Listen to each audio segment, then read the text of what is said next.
She walked into the dealership to buy a luxury car, but instead of respect, Lucille O'Neill got mocking whispers and dismissive stares. The staff laughed, the customers judged, until her son arrived. A towering figure, a legend, a millionaire. And with just a few words, everything changed.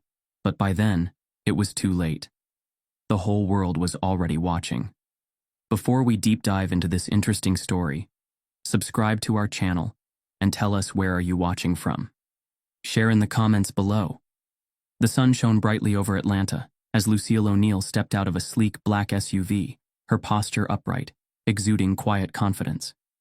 Dressed in an elegant yet modest outfit, she adjusted her sunglasses and took a deep breath before walking toward the grand entrance of Hamilton Luxury Motors.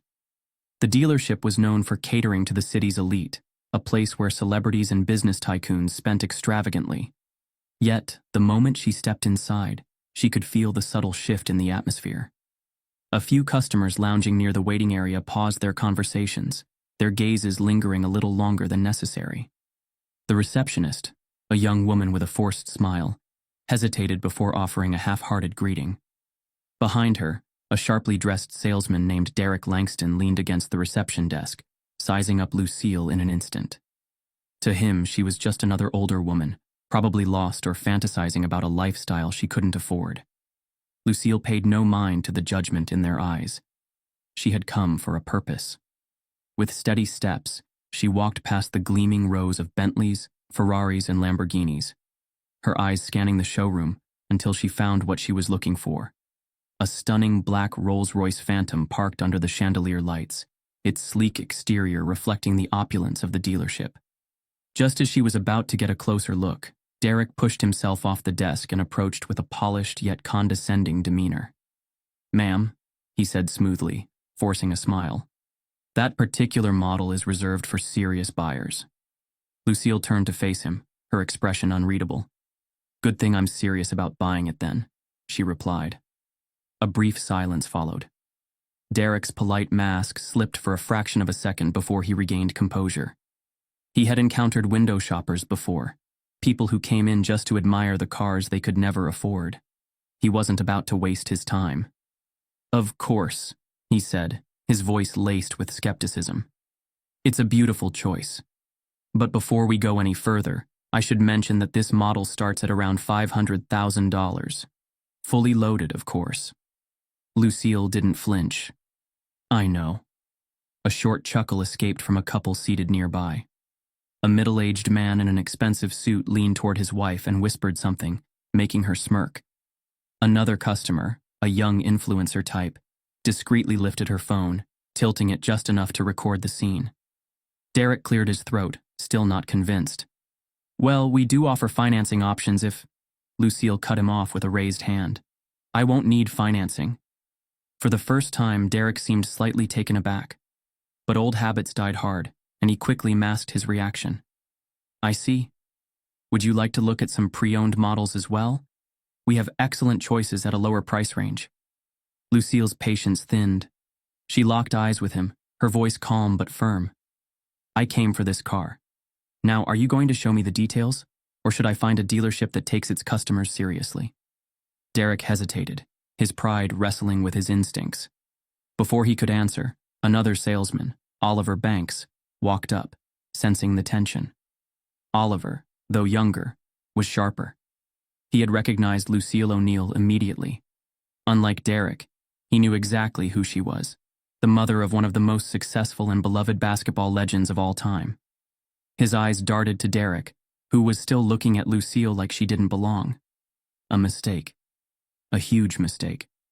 "Derek," Oliver said smoothly, "I'll take it from here." Derek frowned, confused by Oliver's sudden interference. "I've got it handled." Oliver ignored him and turned to Lucille with genuine warmth. "Ms. O'Neill, it's a pleasure to have you here. The Rolls-Royce Phantom is an excellent choice." Lucille gave him a knowing smile, appreciating the change in tone. "Thank you, young man. I'd love to take a closer look." Derek's confusion deepened, and his patience cracked. "Wait a minute," he scoffed. "You actually think she's buying this car?" The words hung in the air, loud enough for everyone nearby to hear. The murmurs grew louder.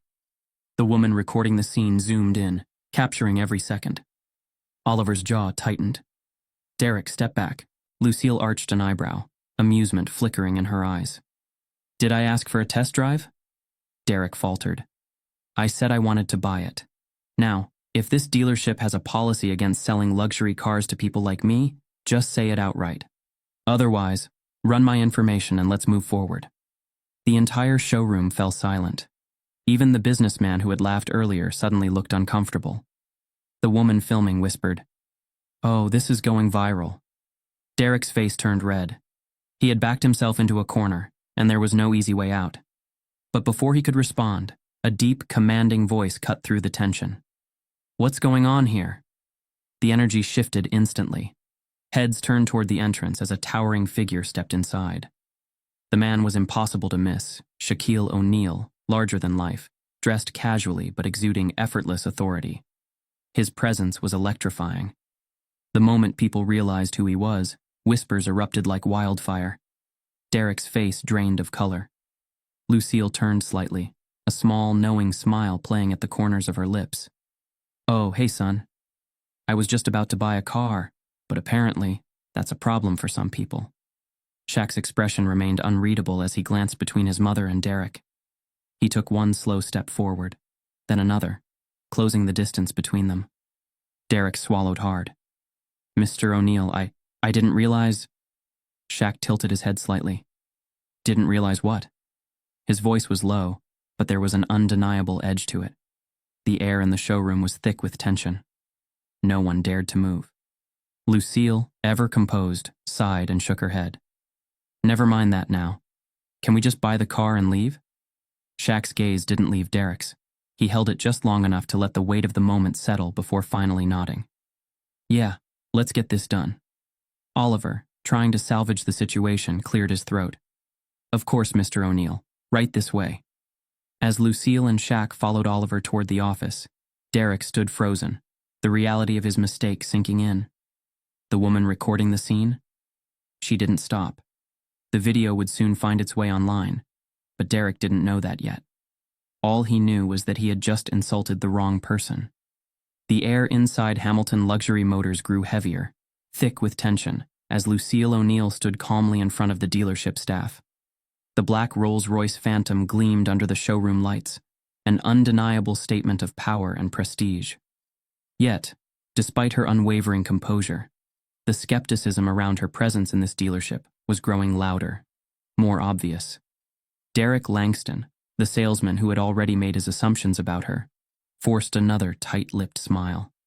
His posture stiffened, his impatience barely concealed as he glanced around at the other customers. Some were watching with smug amusement, while others simply waited for the scene to unfold. Ma'am, Derek said, his voice taking on a condescending edge. These kinds of vehicles require serious commitment, and, well, we typically cater to a very exclusive clientele. Lucille held his gaze, her expression unreadable. I see, she said simply. A couple standing near a sleek Aston Martin chuckled, their laughter low but deliberate. The man, a well-dressed businessman with salt and pepper hair, leaned toward his equally polished wife, speaking just loud enough for Lucille to hear. Some people just don't understand their limits, he muttered. His wife smirked, adjusting the diamond bracelet on her wrist. Lucille remained still, letting the moment settle. She had encountered this kind of treatment before, disguised condescension, quiet exclusion, polite hostility. She had been raised to handle such situations with grace, but that didn't mean she had to tolerate it. Derek exhaled sharply, tapping a pen against his clipboard. Let's not waste each other's time. Why don't I show you something more realistic? The final word was drenched in quiet disrespect. Lucille's fingers twitched slightly, but her voice remained controlled. I don't recall asking for a discount version of what I want, she replied. I said I'm buying the Phantom. I'd like to move forward with the paperwork. Derek hesitated, his mind working through the situation. It wasn't just that he doubted she could afford it. He didn't want to believe it. He had been in this business long enough to know the kind of clientele that usually walked through those doors. And in his world, Lucille O'Neal didn't fit the profile. Okay, he said, forcing a laugh. So how exactly will you be paying? Lucille tilted her head slightly. You're welcome to run my credit check. The businessman and his wife exchanged amused glances. The wife, still toying with her bracelet, chimed in. Sweetheart, I think what he means is, do you have the kind of numbers they'll be looking for? Lucille turned her head slightly in their direction. There was no anger in her expression, just the quiet steel of a woman who had nothing to prove. Derek hesitated again, shifting uncomfortably. He had been expecting an excuse, a flustered reaction, something to confirm his assumption that she was wasting his time. But Lucille O'Neill stood there, calm and composed, waiting. Then, he made his final mistake. With all due respect, we don't usually run credit checks for customers unless we're confident it'll be worth the effort, he said. His voice was laced with false politeness, but the meaning was crystal clear. The murmurs around them grew louder. Someone at the far end of the showroom let out a low whistle, as if impressed by his audacity. The influencer who had been recording earlier subtly adjusted her phone, making sure to catch every second of the unfolding scene. Lucille let a small breath escape, shaking her head slightly. Then, before she could respond, another voice cut through the air. That's not how this works. The room shifted as a young woman stepped forward. She had been standing near the entrance, watching the scene unfold with increasing disbelief. Now she moved toward Lucille, her sharp blue eyes locking onto Derek. Excuse me? Derek asked, clearly irritated. You don't get to pick and choose who gets taken seriously, the woman said, her voice even but firm. She turned to Lucille, offering a polite nod. Then she reached into her pocket and pulled out a business card. I used to work at a dealership like this one, she said, handing the card to Lucille. Same tactics, same bias. You're not the first person they've treated this way. Lucille took the card, glancing at the name printed in bold black letters. Avery Carter, attorney at law. Derek stiffened. Look, I don't know what you're implying. Oh, I think you do, Avery cut in. Let me guess. You didn't ask for proof of funds from any of your other customers today. Just this one? Derek opened his mouth, then closed it. The businessman who had mocked Lucille earlier suddenly shifted uncomfortably, as if realizing the situation had taken a turn he hadn't expected. His wife's smirk had disappeared entirely. Lucille, who had been silent during the exchange, looked at Avery with quiet curiosity. You didn't have to step in, she said. Avery gave her a small, knowing smile. Yeah. Well, I have a bad habit of not letting things slide. Lucille glanced back at Derek, then at the silent dealership staff who had suddenly found great interest in their computer screens. She turned the business card over in her fingers, then looked back at Avery. You worked in a dealership before? She asked. Avery nodded. Long enough to see how they treat certain customers, and long enough to know how they scramble when they realize they messed with the wrong one. Lucille exhaled a small laugh. She liked this girl. Derek, realizing how quickly the situation had spiraled, forced himself to regain control. He straightened his shoulders and gestured toward the receptionist's desk. If you'd still like to move forward, he said stiffly, I suppose we can run your information. Lucille didn't move. She tapped the business card against her palm for a moment, then tucked it into her purse. You know what? She said, her voice smooth as silk. I think I'll wait.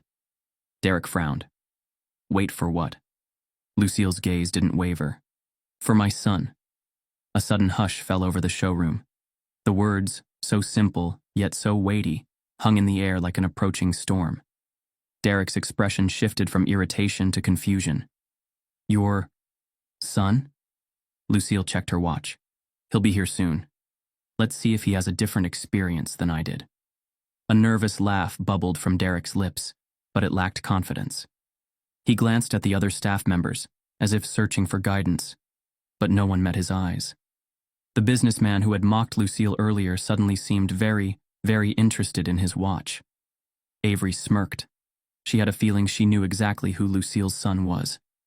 Lucille exhaled and turned back toward the Rolls-Royce, trailing her fingers along the sleek black hood.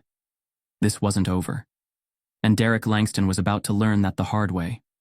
Lucille O'Neill sat in one of the leather chairs in the dealership's waiting area, her posture relaxed, but her fingers tapping lightly against the armrest. The room still carried the uncomfortable energy of what had just transpired, with Derek Langston pacing slightly near the receptionist's desk, throwing uneasy glances in her direction. The businessman and his wife who had mocked her earlier had gone suspiciously quiet, their previous smirks now replaced with an unmistakable tension. She took her phone out of her purse, her expression unreadable, and with a few swift taps she sent a short message. "Lucille, I need you to come by the dealership." There was no follow-up, no explanation. She knew she didn't need one. Less than 10 minutes later, the rhythmic hum of a high-performance engine rumbled from the street outside. The showroom's tall glass windows framed the sight of a massive black SUV rolling to a smooth stop right in front of the entrance. Inside, the dealership staff and lingering customers instinctively turned toward the doors, their curiosity piqued. Derek's hand momentarily tightened around the pen he'd been holding, a slight furrow appearing between his brows. The rich businessman shifted uncomfortably, suddenly more interested in his watch. Even Avery, the young woman who had come to Lucille's defense earlier, leaned forward slightly, sensing the shift in the air.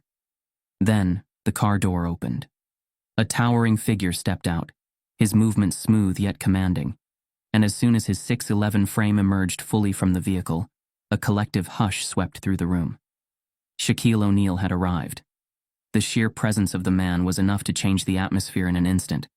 He wasn't just a celebrity, he was an icon, a basketball legend, a businessman, a cultural giant, and most importantly, the devoted son of the woman who had just been disrespected in this very dealership.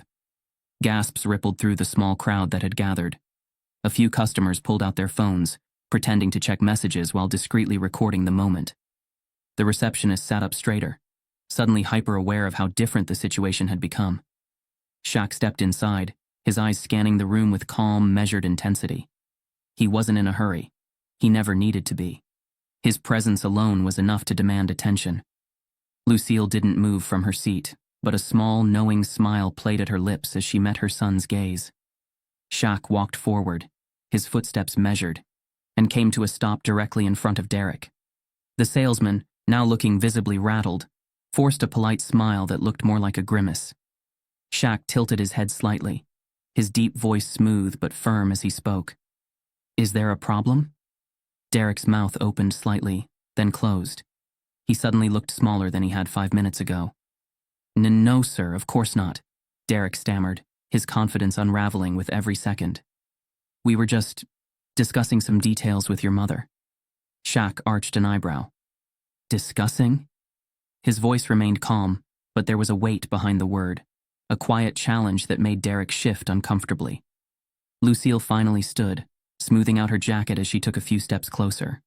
She placed a hand on Shaq's arm, a silent reassurance, before looking back at Derek. "This gentleman," she said evenly, "was hesitant to process my purchase. Apparently, he wasn't sure if I was worth the effort." Shaq's expression didn't change, but something in his posture shifted slightly, a quiet but unmistakable sign that he was not pleased. Derek, realizing how bad this looked, let out an awkward chuckle. Now, I think there's been a bit of a misunderstanding." Shaq didn't let him finish. He turned to Oliver, the younger salesman who had recognized Lucille earlier, and had attempted to intervene. "You work here too?" Shaq asked. Oliver nodded quickly. "Yes, sir." Shaq motioned toward Derek without looking at him. "Is this how y'all do business?" Oliver hesitated, clearly not wanting to throw his coworker under the bus, but he also knew that Shaquille O'Neal was not someone you lied to. Oliver glanced at Derek, then at Lucille. Finally, he exhaled and answered, "No, sir. It's not how we should do business." Derek shot Oliver a glare, but it was pointless. The damage was already done. Shaq exhaled, shaking his head slightly. Then he turned back to his mother, his voice softer when he spoke to her. "Ma, you still want the car?" Lucille smiled, a small glint of amusement in her eyes. "Of course I do." Shaq nodded, then looked back at Derek. "Then I suggest you go ahead and finalize it. Or would you like me to buy the whole dealership first?" A collective inhale filled the room. The businessman who had insulted Lucille earlier blanched, his face going pale as if realizing just how much power the O'Neal name carried. Derek, now looking as if he wanted to sink into the floor, quickly nodded. "Right away, Mr. O'Neal. Absolutely." He turned and nearly tripped over himself as he hurried toward the office to get the paperwork. Lucille shook her head, watching him scramble. She then turned to Shaq, tilting her head slightly. "You didn't have to do all that." Shaq smirked. "Yeah, I did." Avery, who had been watching everything unfold, couldn't hold back her laughter anymore. She folded her arms across her chest, shaking her head. That was satisfying to watch. Shaq glanced at her, his expression curious. "You the one who stood up for my mom earlier?" Avery nodded. "Sure am." Shaq studied her for a moment, then gave her an approving nod. "I like you." Avery grinned. "Good to know." The tension in the room had completely shifted. The fear, the discomfort, the ugly undercurrent of classism and racism that had lingered just moments before. All of it had been silenced by Shaquille O'Neal's presence. Lucille exhaled, looking around the dealership one last time. Then, she looped her arm through her son's, graceful as ever, and walked toward the sales office. As she passed by the businessman and his wife, she paused just long enough to say, "Have a nice day." And with that, she disappeared into the office, ready to sign the papers for her brand new Rolls-Royce. The mood inside Hamilton Luxury Motors had shifted dramatically, but not in a way that brought comfort. The moment Shaquille O'Neal had walked in, the once dismissive employees and customers had started treating Lucille O'Neal like royalty. Gone were the skeptical glances, the judgmental whispers. Instead, nervous smiles, forced politeness, and exaggerated courtesy filled the room. And Shaq? He noticed everything. As Derek rushed off to process the paperwork, the tension in the showroom was still thick, but now it was mixed with something else. Fear. The rich businessman who had ridiculed Lucille earlier was suddenly very interested in his phone, his wife clinging to his arm as if proximity could erase what had happened. The receptionist, who had barely acknowledged Lucille upon her arrival, now stood rigid behind her desk, eyes darting between Shaq and the office.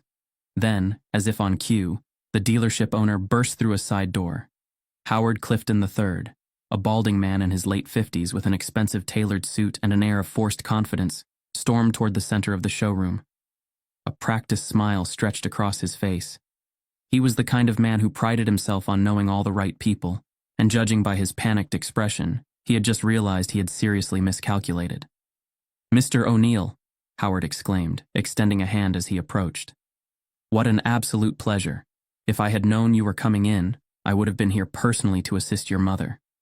Shaq didn't shake his hand. He didn't even acknowledge it. Lucille, standing beside her son, simply raised an eyebrow. "Oh, now it's a pleasure?" Howard's smile faltered for half a second, but he recovered quickly. Of course. Mrs. O'Neal, I sincerely apologize if there was any miscommunication earlier." Avery, the young woman who had defended Lucille earlier, let out a quiet scoff from the side. "Miscommunication," she muttered. Shaq finally spoke, his deep voice measured but sharp. "There was no miscommunication. Your guys knew exactly what they were doing." Howard's throat bobbed as he swallowed. "I can assure you, Mr. O'Neal, we at Hamilton Motors hold ourselves to the highest standards of customer service. If any of my employees made your mother feel anything less than welcome, I will personally ensure it never happens again." Lucille folded her arms. "Interesting. And what about all the other people you've treated like this before?" Howard's fake charm cracked for a split second, but he quickly forced another smile. "Now, Mrs. O'Neal, I don't think—" "Sir." A new voice cut through the conversation. Everyone turned to see a young dealership employee standing hesitantly near the service desk. He was no older than 25, with neatly combed brown hair and an uneasy expression. His name tag read Kyle. Howard's eyes immediately narrowed. "Kyle, this doesn't concern you." Kyle ignored him. His gaze flickered between Lucille and Shaq before he took a careful step forward. "Actually, it does," he said, his voice steady but clearly nervous. "Because what happened today, it's not the first time." Silence. Howard's face twisted into a forced chuckle. "Kyle, I don't know what you think." Kyle cut him off. "I've been working here for 2 years," he said, his voice gaining confidence. "And I've seen it happen over and over again. Customers who don't fit the image get ignored, questioned, or straight up turned away." His gaze turned to Lucille. You're just the first person with enough influence to call them out on it. Murmurs rippled through the showroom. A few other employees avoided eye contact, their guilty expressions confirming everything Kyle had just said. Howard's smile vanished completely. That's enough. Kyle hesitated, as if debating whether to say more. Then, with one last glance at Shaq, he turned and walked toward the back, disappearing through a side door. Shaq exhaled through his nose, shaking his head. You really thought no one would notice, huh? Howard had no response. His fingers twitched at his sides, his power slipping away by the second. Lucille, watching it all unfold, suddenly felt a familiar flash of memory. A time when she and Shaq had experienced something similar, but had no platform, no voice, no power to change it. A small apartment in Newark, New Jersey. The heater rattled noisily against the winter cold as Lucille, much younger, counted crumpled bills on the tiny kitchen table. Shaquille, barely in his teens, sat across from her, watching silently as she carefully stacked the money into sections. Rent, groceries, bus fare. Not this month, she murmured to herself, shaking her head as she pushed aside an envelope labeled new shoes. Shaq, already growing taller than most kids his age, shifted in his seat. His sneakers, the ones he had outgrown weeks ago, pressed uncomfortably against his toes. But he didn't say anything. He never did. Lucille glanced up, catching his gaze. You'll get new ones soon, she promised. He nodded, trusting her. The next day, Lucille had walked into a department store, intent on buying Shaq a decent pair of sneakers, even if it meant stretching the budget. But the moment she stepped inside, she felt it. The same kind of skepticism she felt today. The cashier, the security guard, the other shoppers, all watching her, all assuming she couldn't afford to be there. She had ignored them. She had bought the shoes. And she had never forgotten the feeling of being judged simply for existing in a space they didn't think she belonged in. Lucille blinked, the memory fading. But the feeling remained the same.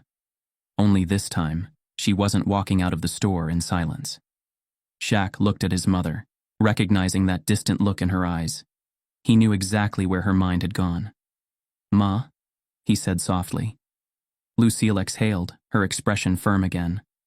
"I'm fine," she assured him. Then, turning back to Howard, she squared her shoulders. "You don't get to fix this with an apology." Howard, still floundering, tried to recover. "Mrs. O'Neill, I assure you, we value all our customers." Shaq held up a hand, silencing him instantly. "I don't want to hear it," he said. "You don't respect people. You respect money. And today you learned that sometimes the people you dismiss are the ones with the most of it?" Howard opened his mouth, but no words came out. Shaq looked at Oliver, the young salesman who had treated Lucille properly from the beginning. You're the one who's getting the commission from this sale." Oliver's eyes widened. "Me?" "Yeah," Shaq said. "You're the only one here who acted like a decent human being." Howard looked furious, but couldn't do anything about it. Shaq put a hand on his mother's shoulder. "You ready, Ma?" Lucille nodded. More than ready.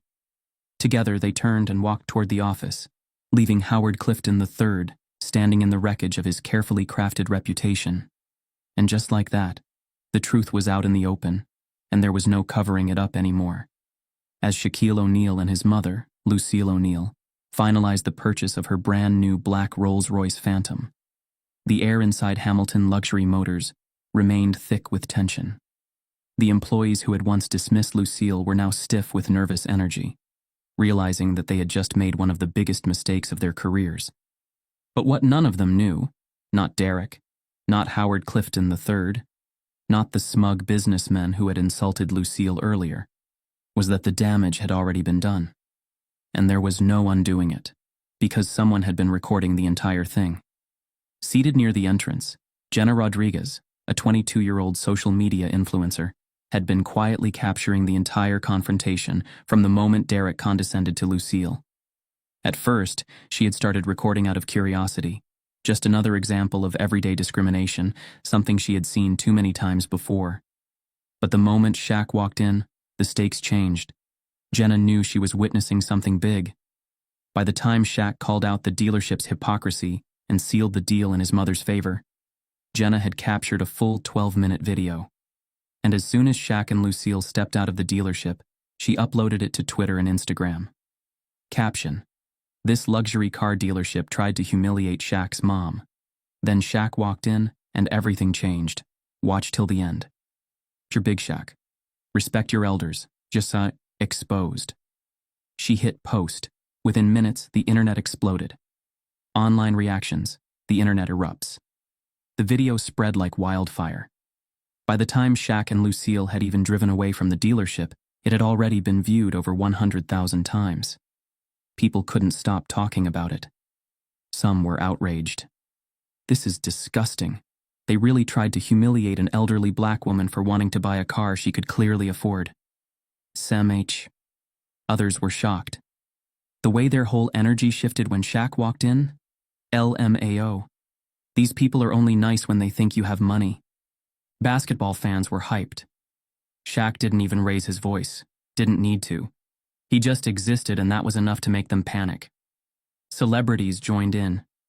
Retweets and comments started pouring in from famous figures. LeBron James, Kevin Hart, Snoop Dogg, and even Oprah shared the video, each one calling out the dealership's blatant discrimination. Within an hour, the hashtag #Hamilton Motors Exposed started trending at #1 on Twitter. Inside the dealership, Howard Clifton III sat behind his massive desk, staring at his phone with horror. His social media notifications were blowing up, and not in a good way. "What the hell is happening?" he barked, looking up at Derek and the other employees. Derek, who was still shaken from his disastrous interaction with Shaq, shifted uncomfortably. I think someone filmed what happened earlier," he muttered. Howard clenched his jaw. "You think?" He turned to the receptionist. "How bad is it?" She hesitated, then slowly held up her phone, showing him the viral video with over 1 million views already. Howard's face drained of color. "Get our PR team on the phone. Now," he snapped. Minutes later, Hamilton Luxury Motors released a statement on Twitter. "We at Hamilton Luxury Motors deeply regret today's unfortunate incident involving a valued customer. We pride ourselves on inclusivity and exceptional service. We will be reviewing our policies to ensure that such misunderstandings never happen again." The response was immediate and brutal. "Misunderstanding? Y'all literally laughed in this woman's face. Just say you got caught. This apology is trash. No accountability, just damage control. Imagine being racist and classist in the same breath. Y'all deserve every bit of this backlash." Despite their attempts to contain the fallout, the damage was done. Back at home, Shaq sat at his kitchen counter, scrolling through his phone as message after message flooded his notifications. His manager had called 3 times already. Reporters were asking for statements, and people all over the world were waiting for his response. But for now, he said nothing. He let the world react first. Because this wasn't just about him. This was about his mother, about respect, about how people like her were treated when no one famous was around to intervene. Lucille sat across from him, sipping her tea, her brand new Rolls-Royce parked outside. "They're panicking, aren't they?" she mused. Shaq smirked, shaking his head. "Oh yeah, big time." She exhaled, watching him carefully. "And what do you plan to do about it?" Shaq leaned back in his chair, rubbing his chin thoughtfully. He could say something now. Call them out, expose them further. Or he could wait. Let them sweat. Finally, he set his phone down. "Let's see how much worse they make it for themselves first." Lucille chuckled, knowing full well that when Shaq did finally speak, it would be game over for Hamilton Luxury Motors. The storm surrounding Hamilton Luxury Motors had only grown in the last 24 hours. The dealership's botched apology had backfired, leading to even more backlash. News outlets had picked up the viral footage, dissecting every moment of the humiliation Lucille O'Neal had endured, and calling out the blatant discrimination. Through it all, one detail stood out to Shaquille O'Neal, the young woman who had spoken up for his mother before anyone else had the courage to. She had risked putting herself in the spotlight, knowing full well that calling out injustice in public spaces often came with consequences. And that intrigued Shaq. So he decided to find her. Shaq sat in his home office, his phone in one hand, scrolling through the countless reposts of the video. Somebody's gotta know who she is, he muttered to himself. It didn't take long.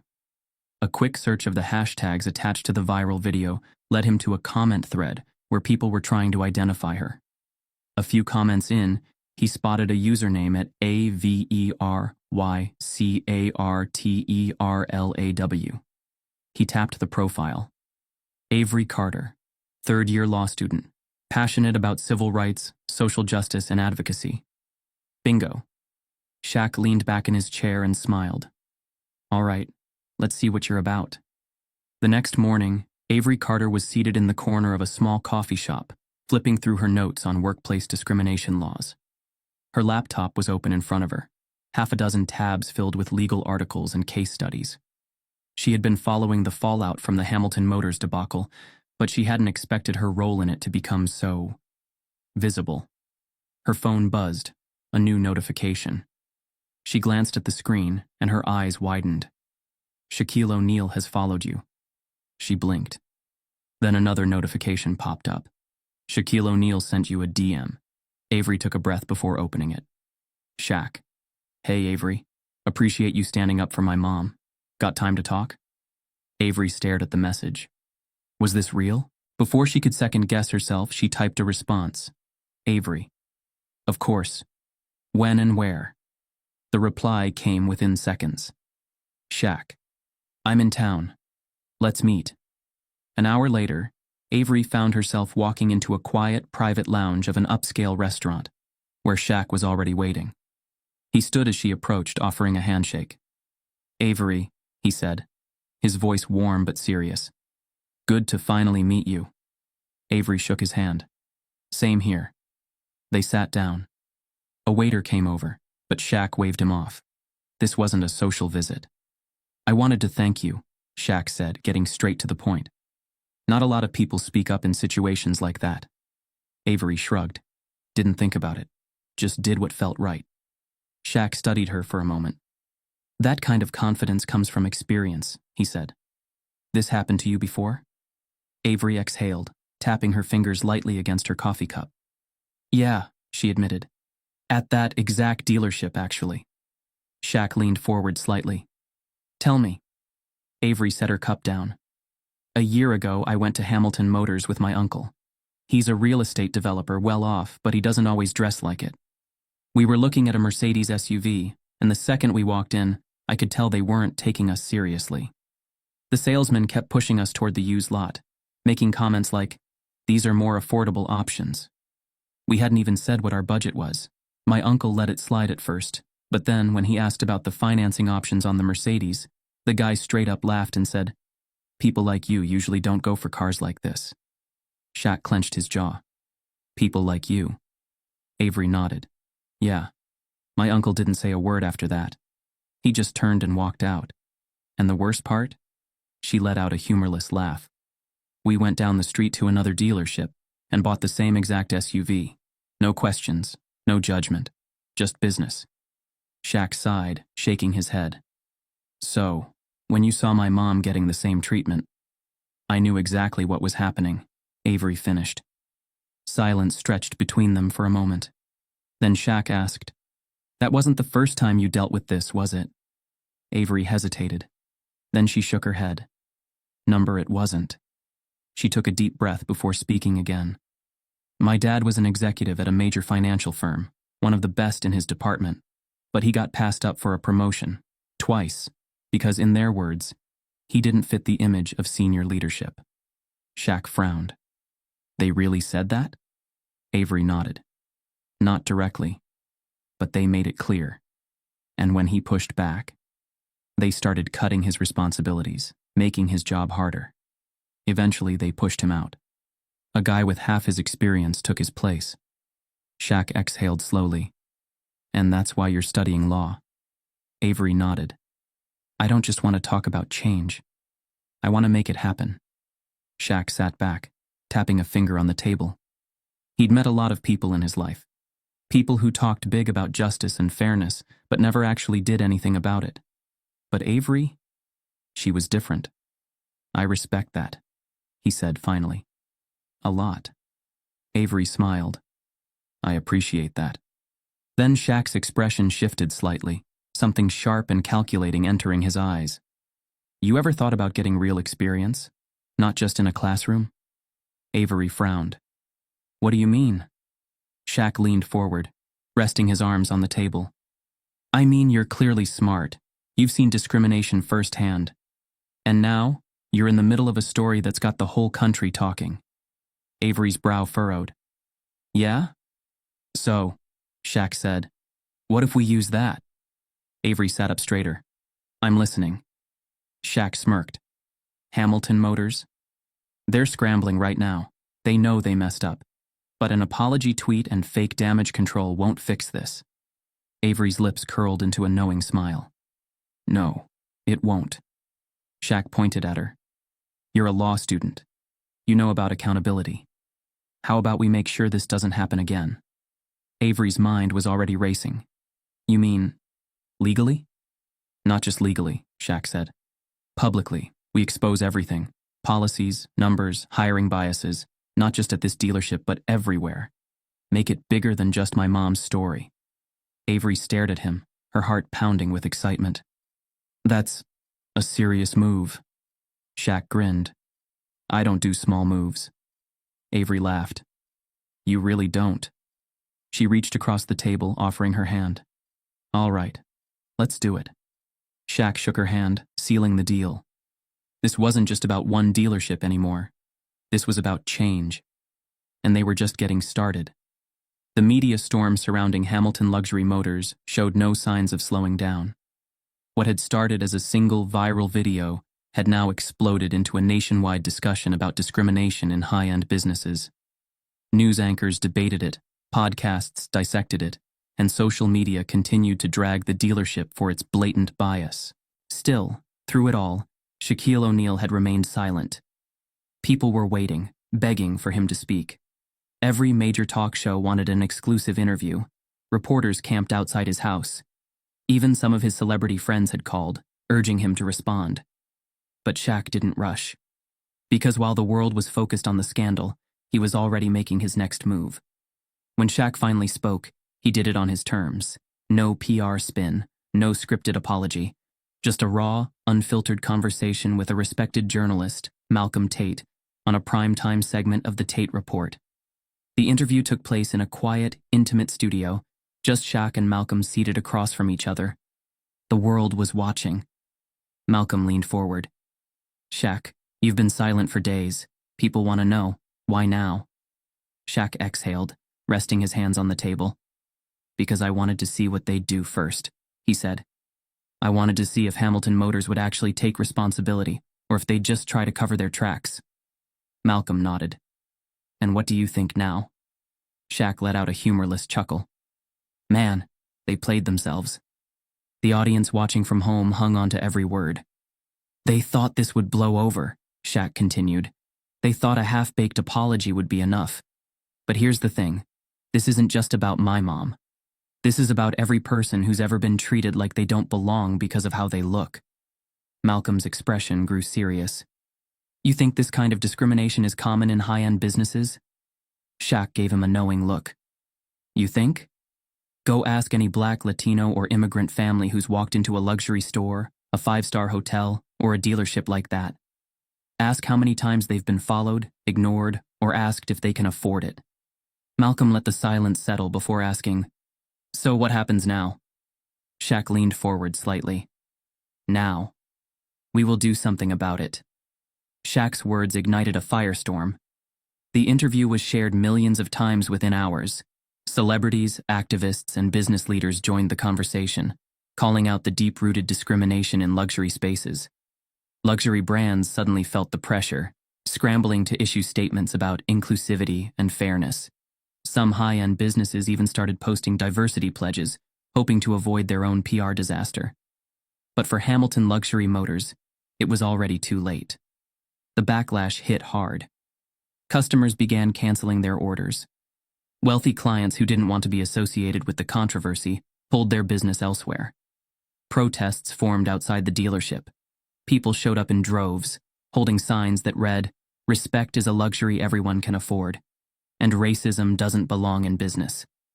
The dealership's Yelp and Google reviews tanked. Every hour, more people flooded their page, leaving one-star reviews and calling out their racist behavior. Howard Clifton III, the dealership's owner, tried to salvage what was left. He went on a radio show, desperately claiming, "This was all a big misunderstanding. We love all our customers." No one bought it. Then, in a final act of desperation, Hamilton Motors listed itself for sale. And that's when Shaq made his move. What the world didn't know was that, while everyone was focused on the scandal, Shaq had been working behind the scenes. Through a private shell company, he quietly acquired Hamilton Luxury Motors for a fraction of its worth. No press, no announcements, total silence, until the day of the reveal. A week after Shaq's interview, news reporters gathered outside Hamilton Motors, sensing that something big was about to happen. Employees stood nervously inside, whispering to each other, confused about the sudden closed-door meeting they had been summoned to. Then, Shaquille O'Neal walked in. Howard Clifton III, who had been waiting with a forced, hopeful smile, froze in place when he saw Shaq approach. "Shaq," he said, his voice cracking. What brings you back?" Shaq pulled out a crisp set of documents from his coat pocket and placed them on the desk. Howard picked them up, his hands trembling as he skimmed the pages. His face went ghost white. These weren't just legal documents. They were ownership papers. Shaquille O'Neal now owned Hamilton Luxury Motors. Howard stumbled over his words. This is a mistake. You..." Shaq cut him off with a calm smile. "Nah, no mistake. I bought you out." Howard's knees nearly buckled. "You can't..." "I did," Shaq said simply. "And first order of business?" His smile disappeared. "You're fired." The entire room fell silent. Howard's lips parted in shock, but no words came out. Shaq turned to Derek Langston, the salesman who had humiliated Lucille. "You too." Derek visibly paled. "Shaq, come on, man." "You should have treated my mom with respect the first time," Shaq said. "You don't get a second chance." And just like that, the men who had once controlled Hamilton Motors were escorted out of their own building. Once they were gone, Shaq addressed the remaining employees. "Some of y'all did the right thing," he said, looking at Oliver, the salesman who had treated Lucille with kindness. "And some of y'all didn't, but I don't believe in running a business built on discrimination." He turned, gesturing toward the entrance. Avery Carter walked in. "This is Avery," Shaq announced. She stood up when no one else did, and from now on, she's running this place. The employees stared in shock as Avery took her place beside Shaq. The woman who had once been ignored in this dealership was now its manager. She glanced around, soaking in the moment, before turning to Shaq. "Let's make sure this place actually represents what luxury is supposed to mean," she said. Shaq grinned. "That's the plan." And just like that, Hamilton Motors was reborn. Not as a place of exclusion and arrogance, but as a business that stood for fairness, dignity, and respect for all. Howard Clifton III sat in his dimly lit office, the air thick with tension. Papers were scattered across his desk, legal documents, financial reports, a resignation letter he hadn't signed yet. His once pristine empire had crumbled overnight, and there was nothing he could do about it. The news had spread like wildfire. Hamilton Luxury Motors had a new owner, Shaquille O'Neal. The very man he had tried to belittle had taken everything from him, and now he was left with nothing but his pride and a tarnished reputation. But Howard wasn't ready to give up. He reached for his phone and dialed Shaq's number. Shaq was in his new office at Hamilton Motors when his phone buzzed. He glanced at the screen, saw Howard's name, and let it ring twice before answering.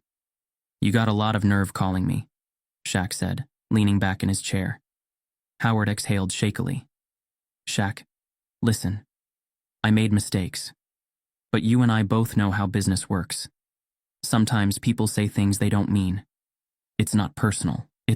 It was personal," Shaq cut in, his voice calm but firm. Howard hesitated. He had no excuse for what had happened, and he knew it. but he wasn't here to argue. He was here to beg for mercy. I need a way out of this, Howard admitted. A second chance. You're a businessman, you understand that, right? Everyone's dragging my name through the mud. My family's getting hate mail. My kids. Shaq's jaw clenched. He had no sympathy for the consequences of Howard's own actions, but he wasn't the type to be unnecessarily cruel. So what do you want? Shaq asked. Howard hesitated, then sighed. A public statement. If you tell people I wasn't as bad as they think, maybe... Shaq let out a short laugh.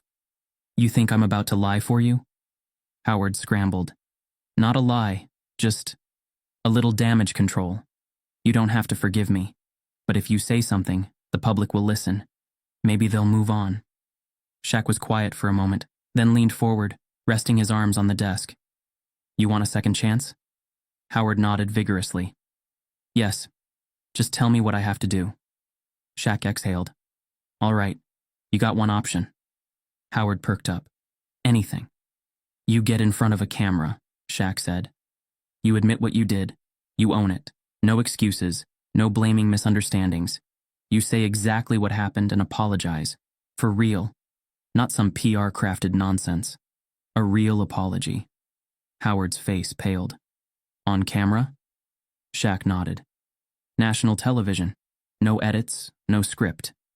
Howard froze, his mind racing. A public confession would mean permanent damage to his name, his future, his ability to rebuild anything in the business world. He had spent years crafting his image, and now Shaq wanted him to burn it all down himself. No, Howard said, shaking his head. I can't do that. Shaq shrugged. Then we're done here. Howard panicked. Wait! Shaq hung up. Howard had hoped that if he refused Shaq's offer, the controversy would eventually die down. But what happened next sealed his fate forever. A former employee of Hamilton Motors, a man named Raymond Holt, had been watching the news unfold. He had worked at the dealership for 6 years before quitting, frustrated by the quiet, unspoken discrimination he had witnessed behind closed doors. And now, he was done being silent. Raymond reached out to Avery Carter, the young law student Shaq had recently appointed as manager. I have something you need to see, he told her. That afternoon, they met at a small cafe, where Raymond placed a USB drive on the table between them. What's on it? Avery asked. Raymond's face was grim. Proof. Avery plugged the USB into her laptop that evening, sitting in Shaq's office while he looked over financial reports. The second she opened the first file, her stomach dropped. Security footage, old emails, complaints from customers and employees.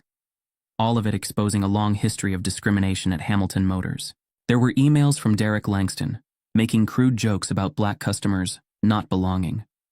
There was footage of Howard himself, shaking hands with customers who looked a certain way while ignoring others. There were internal reports of complaints from employees who had tried to speak up and had been ignored. Avery looked up at Shaq, her expression hard. We can take this public. Shaq's eyes darkened as he scrolled through the files. He nodded slowly. We will. As the news about the leaked files spread, something unexpected happened. Avery's father's wrongful termination case was reopened.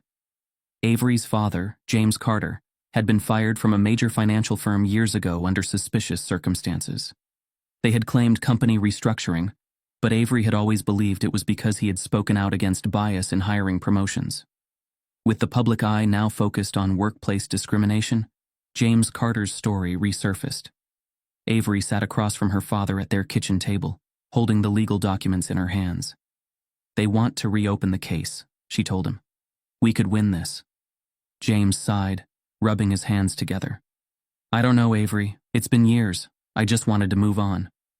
Avery reached across the table, squeezing his hand. Dad, this isn't just about you anymore. You always told me to fight for what's right. James met his daughter's determined gaze. He exhaled deeply, then nodded. All right, let's do it. Through all of this, Lucille O'Neill remained calm and composed, just as she always had. When a news reporter stopped her outside her home, asking if she had any final words for the dealership, she simply smiled and said, I've always believed in treating people with kindness, even when they don't deserve it. But kindness doesn't mean letting people get away with wrongdoing. My son stood up for me, and now I stand up for everyone who's ever been treated like they don't belong. Her words struck a chord with the public. People admired her grace, her patience, and her quiet power. She wasn't out for revenge, she was out for justice. In the days that followed, something incredible happened. More people started coming forward. Stories flooded the internet. Customers sharing their own experiences of being profiled at luxury stores, dealerships, and high-end businesses. Employees from different industries spoke up about bias in hiring, promotions, and corporate culture. What had started as one incident in a dealership had turned into a national conversation. And at the center of it all? Shaquille O'Neal, Lucille O'Neal, and Avery Carter. With the leaked files, the backlash, and the failed attempt at damage control, Howard Clifton III's career was over. Investors pulled their money from his remaining businesses, and he was forced to sell off assets just to stay afloat. Meanwhile, Hamilton Motors thrived under new leadership, becoming a model for diversity and fairness in the luxury market. And Shaq? He never gloated, never rubbed it in. He had done what he always did, handled business the right way, no violence, no shouting, just action. The sun was just beginning to set over Atlanta, casting a golden glow over the city. It had been weeks since Hamilton Luxury Motors had officially changed ownership, and yet, the impact of what had happened still rippled through the business world. Shaquille O'Neal had made one final move, one that no one had seen coming. Instead of keeping the dealership as part of his business empire, he donated it. The press conference was held outside the newly rebranded Hamilton Auto and Equity Center, where the dealership's sign had been taken down and replaced with one that symbolized a new beginning. Reporters, business leaders, and community members gathered as Shaq stood on stage, towering over the podium, his mother Lucille beside him, her presence as regal as ever. From day one, this was never about a car, Shaq began, his deep voice carrying across the crowd. This was about respect, about making sure people like my mom, people like all of us, are treated the way they deserve to be. There was a pause, the weight of his words sinking in. So today I'm making it official. I'm not keeping this dealership. Instead, I'm donating it to a Black-owned business initiative that will create real opportunities in luxury car sales. A wave of cheers erupted, people rising to their feet, clapping and shouting in support. Shaq smiled, holding up a hand to settle the crowd. This isn't just a business anymore. It's a place where everyone gets treated with the same level of dignity, whether they walk in wearing a three-piece suit or jeans and sneakers. Avery Carter, now the official director of operations, stepped forward and shook Shaq's hand before turning to the audience. For too long, places like this have been built on exclusivity, on shutting people out. But not anymore. This place will stand for inclusion, representation, and fairness. And I promise you, we're just getting started. While the transformation of Hamilton Motors was making headlines, another battle had been won behind the scenes, one that was deeply personal to Avery. After years of silence, her father, James Carter, had finally seen justice. The wrongful termination case that had been reopened after the dealership scandal had ended in his favor. The financial firm that had pushed him out all those years ago was now being held legally accountable, forced to issue a public apology and pay a massive settlement. For James, it wasn't just about the money. It was about clearing his name. Standing on the front porch of their home, Avery handed him the official court ruling. "It's over, Dad," she said softly. They finally admitted it. James took the paper, staring at it for a long moment before exhaling deeply. He had spent years carrying the weight of injustice, wondering if speaking up had been the right thing to do. But now, looking at his daughter, strong, confident, fearless, he knew it had all been worth it. "I'm proud of you, Avery," he said, emotion thick in his voice. Avery smiled. "I learned from the best." Days later, Lucille O'Neal stepped out of her house, the keys to her brand new black Rolls-Royce Phantom in hand. The car gleamed under the afternoon sun, a symbol of everything she had overcome, not just in that dealership, but in life. She slid into the driver's seat, running her hands over the smooth leather steering wheel. It was more than just a luxury vehicle. It was proof that no one could define her worth but herself. As she pulled out of the driveway, she took the long route through the city. through the same streets where people once doubted her. The grocery store where she had counted every penny, making sure she had enough to feed her kids. The old diner where she had once worked double shifts, her hands sore from cleaning tables all night. The bus stop where she had waited, holding Shaq's little hand, dreaming of a better life for him. And now she wasn't waiting anymore. Now, she was driving. People on the sidewalks turned as the sleek car rolled by. A few recognized her and waved. She waved back. She wasn't a woman who needed validation. She never had. But today, she allowed herself to enjoy it. Later that evening, Shaq was sitting on the back patio of his home when Lucille joined him, her movements slow and deliberate. She sat beside him, hands folded in her lap, looking out at the sunset. For a while, neither of them spoke. Then Shaq, ever playful, smirked. "So, how's the ride?" Lucille let out a soft laugh. "It's nice," she admitted. "But you know I didn't need it." Shaq turned to her, his expression softer now. "I know." Lucille studied her son, her heart swelling with pride. "You always were a big-hearted boy," she murmured, "always looking out for people, even when you didn't have much yourself." Shaq shrugged. "I learned from you." She smiled, reaching over to pat his knee. "I ever tell you how proud I am of you?" Shaq smirked. "Only 1,000 times." Lucille chuckled. "Well, here's 1,001. She turned to him, her expression full of love and wisdom. "You know, people think strength is about power, about being bigger, louder, tougher. But real strength?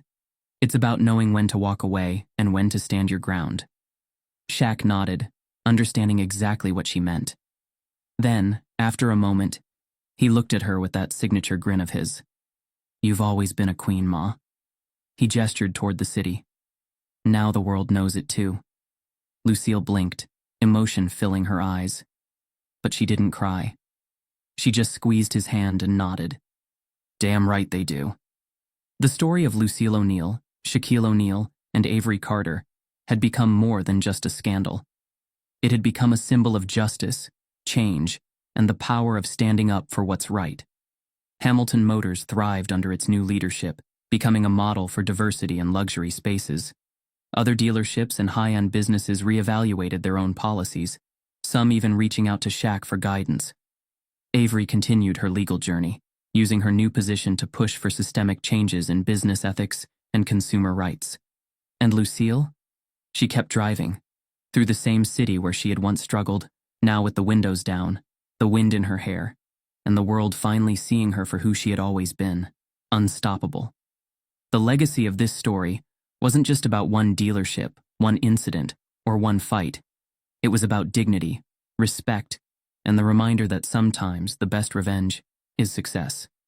Injustice thrives in silence, but change happens when we speak up.